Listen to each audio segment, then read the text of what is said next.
Greetings everyone. और आज मैं शुरू कर रही हूँ income tax laws and practice paper, जो कि है बीकॉम ऑनर्स में सेकेंड ईयर थर्ड सेमेस्टर का पेपर। इस पेपर में हमें क्या स्टडी करना है, हमें इनकम टैक्स से रिलेटेड सारे लॉज को स्टडी करना है कि इनकम टैक्स होता क्या है, इनकम टैक्स कैलकुलेट कैसे करते हैं, उसमें इनकम क्या है और इनकम टैक्स फाइल करने के क्या प्रोसीजर्स हैं, टैक्स पेबल कब कब होता है। So everything relating to income tax, that is why it simply says income tax law and practice. मतलब आपको लॉ भी समझना है और उसको प्रैक्टिकल में कैसे किया जाता है, कैसे रिटर्न भरे जाते हैं, वो भी आपको इसमें सीखना है। Now this includes 2.5 hours theory exam और 1 hour का इसमें प्रैक्टिकल है, जो प्रैक्टिस पार्ट है ना। सो टोटल 100 मार्क्स का ये एग्जाम है university of Delhi BCom honours course के लिए विथ 6 क्रेडिट पॉइंट्स। इसको करने का मेन ऑब्जेक्टिव है to impart the knowledge of tax laws pertaining to income tax levy in India, कि इंडिया में इनकम टैक्स के क्या क्या लॉज हैं वो सब आपको सिखाए जाएंगे। और उसके साथ साथ स्टूडेंट्स को उन लॉज को प्रैक्टिकली अप्लाई करके ऑनलाइन रिटर्न फाइलिंग का सिस्टम भी समझना है। एज यू नो, अभी जो हमारा ITR 1 और 2 है वो कंपल्सरीली ऑनलाइन ही भरा जाता है। एंड इन मैनी फैमिलीज, कई जगह पे ये देखा गया है जिनके पेरेंट्स अपना बिजनेस करते हैं तो वो लगातार CA के पास बैठे रहेंगे ड्यूरिंग 31 मार्च, या इवन सैलरी क्लास में भी होता है कि अगर आपको टैक्स लॉज की पूरी जानकारी नहीं है तो आप CA को या किसी भी इनकम टैक्स कंसल्टेंट के पास बैठे हो, उसके थ्रू अपना काम करवा रहे हो, तो आपको रिटर्न अपना फाइल करना आना चाहिए। So it is making you tax सेवी। क्यों आप डिपेंडेंट रहो किसी और पर, जबकि रूल सारे वही हैं, वो आपको भी समझ में आ सकते हैं। तो रिटर्न फाइल करना आपको सिखाया जाएगा, which will be helpful to you and to your family also. Now before we take up the course contents, जो इसके चैप्टर्स हैं उनको डिटेल में समझें, उससे पहले थोड़ा सा हम इनकम टैक्स लॉज के बारे में जान लेते हैं। ठीक है, तो जब हम अपना इनकम टैक्स भरते हैं, रिटर्न अपना, so you might have seen your parents file this return. तो देखो रिटर्न में किस तरह से आता है, आपके पास है इनकम है, सैलरी हो सकती है, पेंशन हो सकती है, हाउस प्रॉपर्टी इनकम है, बिजनेस की इनकम है, या आपके कैपिटल गेन। कैपिटल गेन का मतलब होता है किसी तरह की इन्वेस्टमेंट की सेल की है आपने। ठीक है, इसके अलावा भी आपके पास कई और सोर्सेज हो सकते हैं, जैसे रॉयल्टी इनकम है, आपकी कोई बुक पब्लिश हो गई, या आपको बैंक से इंटरेस्ट मिल रहा है। So there are different types of sources जो आपके इनकम आपको दे रहे हैं। तो हमें क्या करना होता है, सारी सोर्सेज जो हैं इनकम के उनको क्लब कर लेते हैं, इकट्ठा कर लेते हैं, तो हमें मिल जाती है ग्रॉस टोटल इनकम। मतलब ये हमारी इनकम है लेकिन ये ग्रॉस है, इस पर टैक्स नहीं लगेगा। इस इनकम में से कुछ डिडक्शंस अलाउड होती हैं under section 80C to 80U। अब डिडक्शंस किस तरह से होती हैं, जैसे कि मान लो आपके पर्सन जो है हमारा वो एक हैंडीकैप्ड पर्सन है, तो उसको कुछ डिडक्शन अलाउ की जाती है कि उसको नॉर्मल लोगों की तरह टैक्स नहीं पे करना है, उसको कुछ रिलीफ दी जाएगी। Similarly old age patient persons को, या आपने मेडिकल अपना इंश्योरेंस कराया हुआ है तो वहाँ पर आपको कुछ डिडक्शन मिलेगी। कई बार क्या होता है कि आप अपने किसी भी तरह से मान लीजिए कि कुछ चैरिटी करते हैं, जैसे अभी कोरोना टाइम्स में हो रहा है कि आपके पास PM केयर फंड में आप अपना पैसा डाल देते हो, आप चैरिटी में, या आप एक तरह से डोनेशन देते हो। तो जो आपने डोनेशंस दी हैं आपकी इनकम में से दी है ना, तो जब आप अपनी इनकम में से डोनेशन दे रहे हो तो उतनी इनकम आपको टैक्स में से वो डिडक्शन अलाउ कर देते हैं कि आपको इस पर टैक्स देने की ज़रूरत नहीं है क्योंकि ये आपने डोनेशन में दिया है। ठीक है ना। सो कई तरह की डिडक्शंस हमें अलाउड होती हैं। So out of the gross total income उन डिडक्शंस को आपको माइनस करना है। अब जब आप उन डिडक्शंस को अपनी इनकम में से माइनस करोगे तो आपके पास क्या आ जाएगी, टैक्सेबल इनकम। ठीक है ना, ये आ गई आपके पास टैक्सेबल इनकम। अब इस पर टैक्स कैलकुलेट करेंगे तो आपके पास जो टैक्स लॉज हैं हमारे टैक्स के, जो हमारा बजट में हर बार एक टैक्स रेट्स जो आते हैं उसके अकॉर्डिंगली टैक्स कैलकुलेट करते हैं। उसमें आपको एजुकेशन और हेल्थ का सेस भी जो एडिशनल टैक्स है वो कैलकुलेट करना है। कई बार आपने अपने टैक्सेस टाइम पर पे नहीं किए होते हैं या आपकी कैलकुलेशन में मिस्टेक्स आती हैं तो पेनल्टी लग जाती है। तो इंटरेस्ट जो पेबल है या किसी और तरह की पेनल्टी है, कोई फीस है, वो सब इसमें ऐड करके ये आपका टोटल टैक्स कैलकुलेट होता है। अब इस टैक्स में से अगर आपने कुछ टैक्स एडवांस में पे कर दिया है या सेल्फ असेसमेंट में पे कर दिया है, लाइक हमारा इनकम टैक्स लॉ ये कहता है कि पे एज यू अर्न, मतलब जैसे आपकी इनकम, अगर आप एक पर्टिकुलर ईयर में इनकम अर्न कर रहे हो तो इस इनकम के साथ साथ ही आप इसमें से टैक्स पे करते जाओ। क्योंकि ऐसा नहीं है कि अब आप इस साल में इनकम अर्न करो फिर नेक्स्ट ईयर आपको टैक्स पे करना है, तो यू में से कि मेरी तो इनकम ही स्पेंड हो गई है। तो पे एज यू अर्न, जैसे जैसे इनकम आ रही है साथ साथ हमें एडवांस में टैक्स पे करना पड़ता है।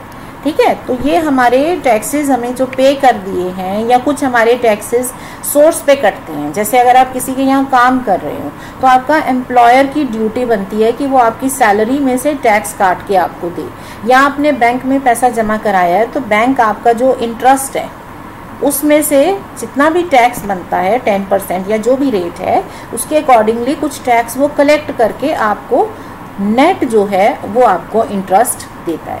तो जितना भी आपका इन वन वे और दी अदर टैक्स कट चुके हैं या आपने पे कर दिए खुद से, वो सारे माइनस कर दोगे तो ये बच जाता है नेट टैक्स पेबल। और अगर आपके ज़्यादा अमाउंट कट गए हैं तो आपके पास टैक्स रिफंड भी होता है। ठीक है, ये होता है हमारा इनकम टैक्स का जो बेसिक फॉर्म है, जो सिंपलेस्ट फॉर्म में मैंने आपको बताया। लेकिन there is more than what meets the eyes. दिखने में ये बहुत छोटा लग रहा है ना, यही तो चीज़ें हैं, लेकिन इसमें हर एक जगह पर we have a lot many provisions. जैसे जब हम सैलरी की बात करते हैं तो सैलरी का मतलब ये नहीं है कि मेरी सैलरी अगर मेरे हाथ में 50,000 आ रहा है तो वो मेरी सैलरी इनकम है। मेरी सैलरी के डिफरेंट कंपोनेंट्स हैं। कुछ मुझे बेसिक सैलरी मिल रही है, कुछ मुझे अलाउंसेस मिल रहे हैं, जैसे डियरनेस अलाउंस मिल रहा है, हाउस रेंट अलाउंस मिल रहा है, या मुझे सैलरी में ट्रैवल अलाउंस मिल रहा है, यूनिफॉर्म अलाउंस मिल रहा है, बच्चों की एजुकेशन का अलाउंस मिल रहा है। तो उनको कैसे चार्ज करेंगे, कैसे उनको इनकम में ऐड करेंगे, इसके रूल्स हैं। इसके अलावा आपको कई बार परक्विजिट्स मिल जाते हैं। यू माइट हैव सीन कि आपके मेरे फादर को जहाँ काम कर रहे हैं उनको वहाँ ऑफिस में लंच मिल रहा है फ्री में, तो वो परक्विजिट है।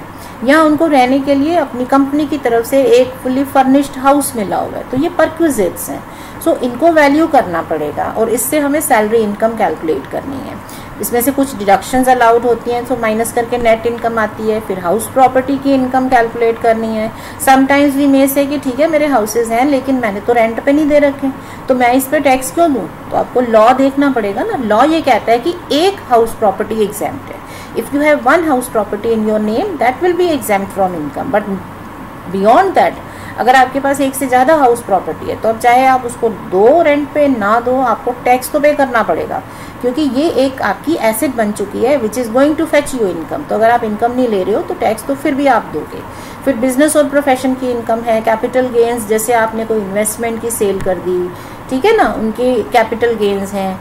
और इसके बाद आ जाती है इनकम फ्रॉम अदर सोर्सेज, जो कि एक अम्ब्रेला आप कह सकते हो, एक तरह से हेडिंग है, रेजिडुअल हेडिंग भी इसे कह सकते हो, कि जो इनकम इन चार कैटेगरीज में नहीं आ रही है वो इसमें आएगी। आपको कहीं से लॉटरी जीत ली वो यहाँ पर आएगा, आपको कहीं पे गए आपको कोई प्राइज़ मिल गया वो आपकी इनकम फ्रॉम अदर सोर्स है, आपने कहीं बुक पब्लिश किया है वो आपकी जो रॉयल्टी मिलेगी वो इनकम फ्रॉम अदर सोर्स है। ठीक है, सो डिडक्शंस हैं, कैलकुलेशंस हैं, everything has all the relevant provisions, rules हैं सबके, तो हमें सबके रूल्स को याद करना है। नाउ अपार्ट फ्रॉम दैट, जब हम इनकम टैक्स की बात करते हैं तो यहाँ पर हमने कहा असेसमेंट ईयर, कि अब ये वाला असेसमेंट ईयर चल रहा है। But what is assessment year, what is previous year, ये कैसे गिनते हैं, कहाँ से शुरू होता है? ठीक है, फिर पर्सन कौन है, हर एक पर्सन को टैक्स पे करना है, तो पर्सन का मतलब इंडिविजुअल लाइक मी और यू, या इसमें और भी पर्सन्स आएंगे, जैसे फर्म है तो फर्म आएगी या नहीं आएगी, कंपनी का क्या सीन होगा, कोऑपरेटिव सोसाइटी का क्या सीन है, इसमें एसोसिएशन ऑफ पर्सन्स को किस तरह से इसमें डील किया जाता है, उन पर कौन से रूल्स एप्लीकेबल हैं, हिंदू अनडिवाइडेड फैमिली का क्या सिस्टम है। तो ये सब जो पर्सन्स हैं उनकी कैटेगरीज हैं वो यहाँ पर आती हैं। ठीक है, सो बेसिक रूल्स हमें समझने हैं। इसके अलावा कई बार आपने सुना है कि एग्रीकल्चरल इनकम तो एग्जाम्प्ट होती है, तो व्हाट इज एग्जाम्प्ट इनकम, इसका क्या मतलब है, और इसमें क्या सिर्फ एग्रीकल्चरल इनकम ही आती है या कोई और इनकम भी आती है, तो क्या रूल्स हैं इनके। ये सारी जो इनकम्स हैं ये अंडर सेक्शन 10 आती हैं। तो जो हमारे एग्रीकल्चरल इनकम है या कोई और इनकम जो एग्जाम्प्ट है, इनके रूल्स क्या हैं, या अगर गवर्नमेंट ने कोई इंसेंटिव दे दिया, आपको रिलीफ दे दी, तो टैक्स रिलीफ क्या होती है। जैसे आप ये कहते हो कि मैं अगर ना यहाँ इस पर्टिकुलर स्टेट में यहाँ पर बिजनेस शुरू करता हूँ, अपना मैन्युफैक्चरिंग यूनिट लगाता हूँ, तो मुझे टैक्स रिलीफ मिल रहा है या टैक्स हॉलिडे मिल रहा है, तो क्या चीज़ है ये। सो बेसिक कॉन्सेप्ट हमें समझने हैं, रिलीफ क्या होती है, डिडक्शन क्या होती है, एग्जेम्पशन क्या होती है, इनमें डिफरेंस क्या है, ये समझना है। इसके अलावा क्या है कि हमारा जो इंसिडेंस ऑफ टैक्स है ये क्या होता है। इंसिडेंस ऑफ टैक्स का मतलब होता है कि हमारी इतनी जो इनकम है इसमें से किस पर टैक्स लगेगा, किस पर नहीं लगेगा। मे बी अगर आप कुछ केसेस पढ़ो, हो सकता है कोई मिस्टर एक्स है, ठीक है, वो इंडियन सिटीजन भी है, अब उसकी कोई बुक पब्लिश हुई है, उसके कुछ राइट्स एक बाहर की मे बी यूके के पब्लिशिंग हाउस ने खरीद लिए और वो उसकी बुक को वहाँ पब्लिश करके बेचते हैं और इसको रॉयल्टी भेज रहे हैं। अब ये रॉयल्टी बाहर जनरेट हो रही है, इसका सोर्स तो यहाँ है ना यूके में, तो फिर इसको यहाँ इंडिया में इसकी इनकम पर इंक्लूड होगा या नहीं होगा, क्या रूल्स हैं इसके, ये किस पे डिपेंड करेगा। किसी केस में हो सकता है रॉयल्टी इनकम जो बाहर मिली है वो मिस्टर एक्स को यहाँ अपनी इनकम में इंक्लूड करके टैक्स पे करना पड़े, किसी केस में हो सकता है नहीं करना पड़े। तो ये इंसिडेंस ऑफ टैक्स मतलब कौन सी इनकम टैक्स के नेट में आती है, कौन सी नहीं आती है, ये किस पे डिपेंड करता है, ये डिपेंड करता है हमारे रेजिडेंशियल स्टेटस पर। सो वील हैव टू सी कि रेजिडेंशियल स्टेटस क्या है, ये कैसे काउंट होता है और उसका टैक्स पर क्या इफेक्ट पड़ता है, ये हमें समझना होगा। सो हमारे पास कुछ बेसिक रूल्स हैं। इसके अलावा क्या है कि rules of clubbing and set off and carry forward of losses, ये भी कुछ इसमें अलग से रूल्स आ जाते हैं। यहीं पर जब हम ये ग्रॉस टोटल इनकम कैलकुलेट कर रहे होते हैं ना, तो यहीं पर हमें ये रूल्स भी साथ में करने होते हैं। जैसे कई बार ये हो जाता है कि आपने अपनी इनकम कम करना चाहते हो, टैक्सेस कम देना चाहते हो, तो आप अपने इनकम का कुछ हिस्सा डाइवर्ट कर देते हो अपने सन की ओर, कि कुछ इन्वेस्टमेंट या कोई हाउस प्रॉपर्टी आपने अपनी वाइफ के नाम से खरीद ली, अब वो उसकी इनकम है, तो क्या वो उसकी इनकम रहेगी, जबकि उसको तो आपने खरीदा ना, इट इज़ योर मनी, तो फिर ये क्लबिंग करनी पड़ेगी। तो कई बार ऐसा होता है कि इनकम चाहे अपेरेंटली कोई दूसरा पर्सन अर्न कर रहा है लेकिन वो इंडिविजुअल की इनकम में ऐड हो जाएगी, उसे हम क्लबिंग कहते हैं। तो क्लबिंग के रूल्स क्या हैं। देन कई सोर्सेज में ये जो इनकम की हमने हेडिंग्स ली हैं, कहीं पर एक्चुअली हमें इनकम की जगह लॉस हो सकता है। आपने इन्वेस्टमेंट खरीदी 1 लाख की, आज आपको पैसे की ज़रूरत है, जल्दी में बेचने जा रहे हो, वो 80,000 में बिक रही है, 20 का लॉस है, तो ये लॉसेस को क्या करें, ठीक है ना, इनको कैसे हम एडजस्ट करेंगे, कहीं लॉस होगा कहीं प्रॉफिट होगा, तो किसको किसके अगेंस्ट एडजस्ट कर सकते हैं। क्या ये कैपिटल गेंस के अंडर जो लॉस आ रहा है उसको सैलरी के अगेंस्ट कैंसिल कर सकते हैं या हाउस प्रॉपर्टी की इनकम के अगेंस्ट कैंसिल कर सकते हैं, क्या रूल्स हैं। तो ये जो set off and carry forward of losses है, इनके रूल्स हमें स्टडी करने हैं। ये सब यहीं पर आ जाएंगे जब हम ग्रॉस टोटल इनकम कैलकुलेट करेंगे। इसके अलावा हमें क्या रूल्स करने हैं कि जब हम एडवांस टैक्स पे करते हैं तो इसमें क्या प्रोसीजर है, कि आपके ड्यू डेट्स क्या है, किस डेट तक हमें टैक्स पे करना है, किस डेट तक हमें रिटर्न फाइल करने हैं। अगर हम टाइमली अपने रिटर्न फाइल नहीं करेंगे, हम टाइमली अपना टैक्स पे नहीं करेंगे, तो हमें पेनल्टी पड़ेगी, इंटरेस्ट भी पे करना पड़ेगा और इसके अलावा पेनल्टी भी है और कई केसेस में तो पनिशमेंट भी होती है। सो इनके रूल्स क्या हैं, ठीक है, और आपके फाइलिंग ऑफ रिटर्न क्या है। और इसके अलावा आपको ये समझना होगा कि अगर मैं अपने टैक्स की प्लानिंग करना चाहता हूँ, मैं अपना टैक्स कम करना चाहता हूँ, तो किस स्टेज पे टैक्स प्लानिंग की जाएगी, कहाँ पर मैं अपने टैक्सेस को रिड्यूस कर सकता हूँ। नॉर्मली ये स्टेज होती है ये जो डिडक्शंस हम लेते हैं ना, यहाँ पर हम प्लानिंग करते हैं कि हम कब अपने पैसे को इन्वेस्ट करें, कितना इन्वेस्ट करें, कहाँ कहाँ हम कर सकते हैं कि हमें अपनी डिडक्शंस कम हो। और आज की डेट में अगर हम अब के ईयर की बात करें तो हमारे पास एक और यहाँ पर आ जाता है रूल, दैट इज़ हमें कैलकुलेशन ऑफ टैक्स, इसके 2 स्लैब्स हैं, तो हम कौन सा लें, 1 लें 2 लें, किसके बेसिस पर हम टैक्स कैलकुलेट करें। ठीक है, एक केस में क्या है, डिडक्शंस अलाउड होती हैं और उसके बाद टैक्स के कुछ अलग रेट्स हैं।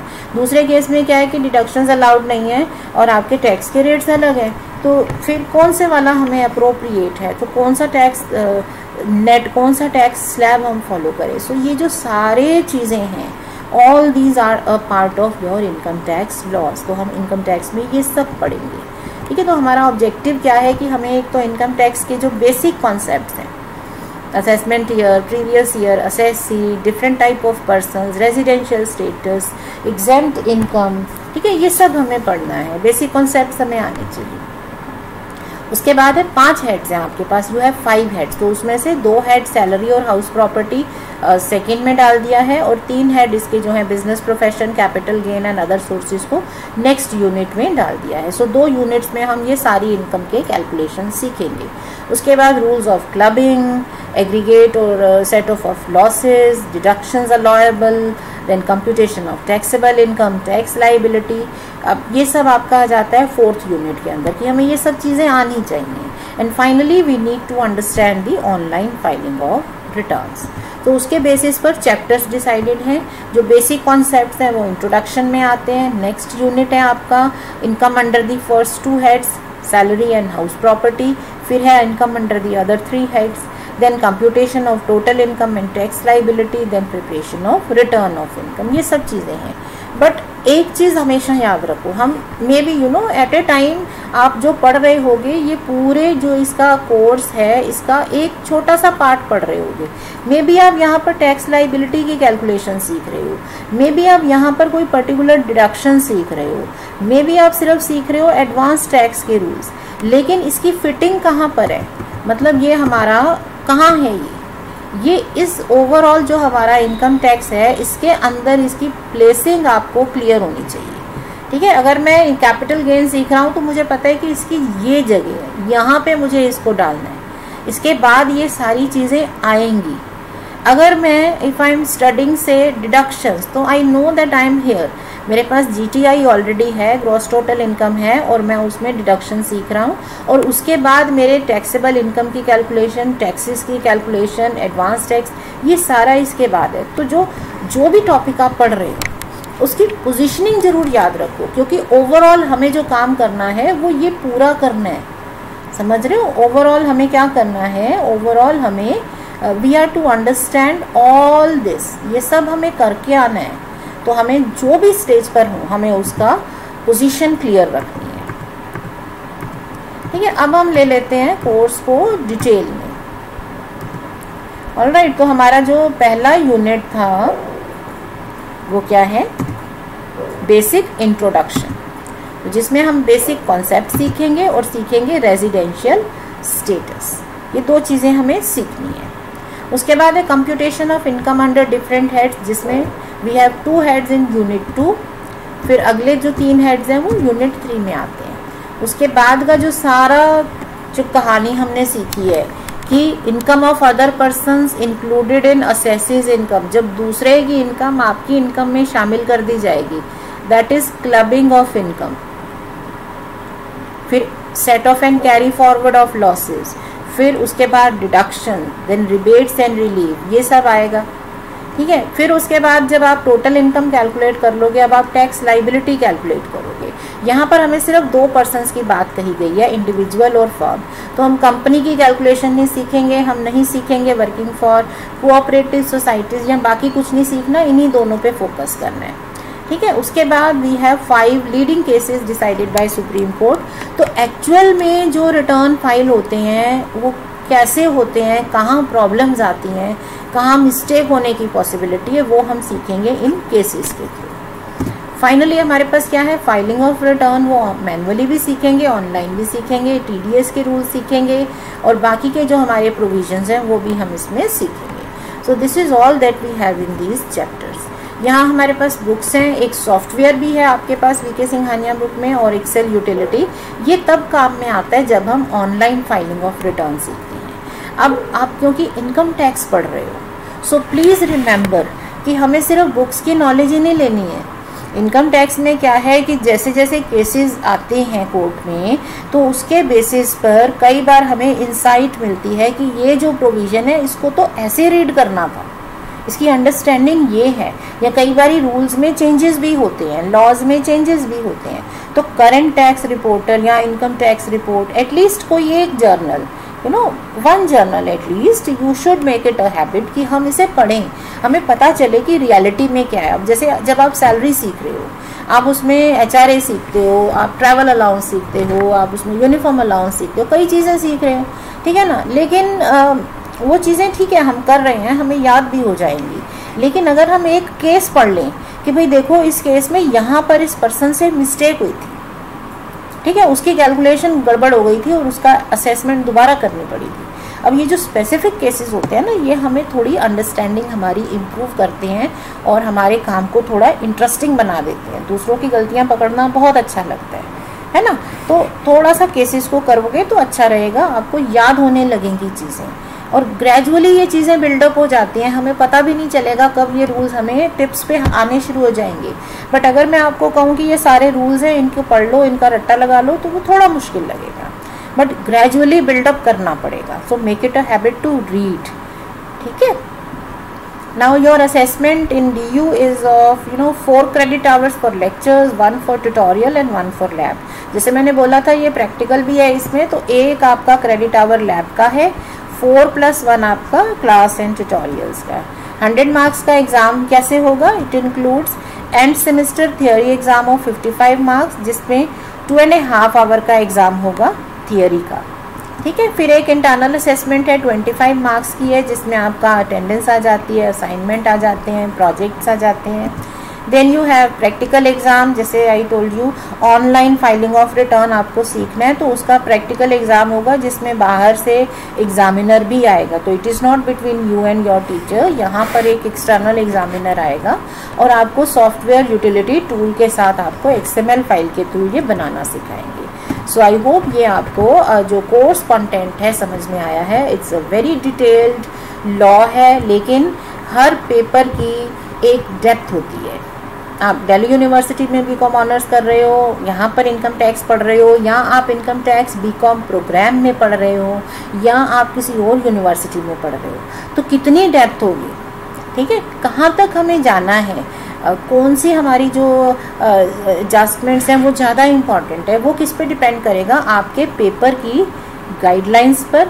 सो प्लीज़ रिमेंबर कि आपके जो टीचर्स आपको पेपर की गाइडलाइंस देते हैं वो क्या हैं, और आपके पास्ट पेपर्स का ट्रेंड क्या है, उससे आपको ये पता चल जाता है कि कौन सी चीज़ें ज़्यादा इम्पॉर्टेंट हैं। So we should focus more on the important papers, important things, and जो इनसिग्निफिकेंट चीज़ें हैं उनको हम थोड़ा सा इग्नोर कर सकते हैं, ठीक है। जो कभी इम्पॉर्टेंट ही नहीं है, जो आता ही नहीं है, तो उसको छोड़ भी सकते हो, या उस पर ज़्यादा आपको टाइम नहीं लगाना है। तो आपके पेपर की डेप्थ आपको खुद स्टडी करनी होगी। So I will try my best कि मैं आपको मैक्सिमम नॉलेज दूँ।